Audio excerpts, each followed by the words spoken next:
మీరు రాత్రి 10 గంటల 40 నిమిషాలకు మీరు రిజెక్షన్ అని చెప్పి మేము అప్లై చేసింది 5 రోజుల కింద. ఒకవేళ మీరు నిన్ననో మొన్ననో రిజెక్షన్ చేస్తే మేము కోర్టు ద్వారా పర్మిషన్ తీసుకుంటుంటే, ఈరోజు ముఖ్యమంత్రి గారు ఎక్కడన్నా పోతేనేమో అందరిని అరెస్ట్ చేస్తున్నారు ప్రతిపక్ష పార్టీలని.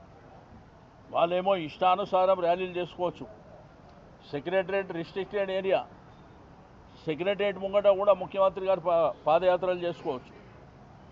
కానీ ప్రజాస్వామ్యం లోపల మాకు హక్కు లేనట్టు, మా అస్తిత్వం, మా సికింద్రాబాద్ ప్రజలు 220 సంవత్సరాల చరిత్ర ఉన్నటువంటి మా ప్రాంతాన్ని,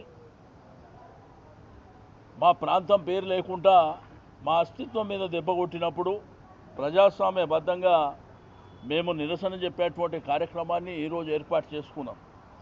మీరు చూస్తే ఒక కర్ఫ్యూని తలపించే విధంగా కొన్ని వేలాది మంది పోలీసులు పెట్టి ఎక్కడదక్కడ అరెస్టుల పర్వం కొనసాగించడం అనేది దుర్మార్గమైనటువంటి చర్య.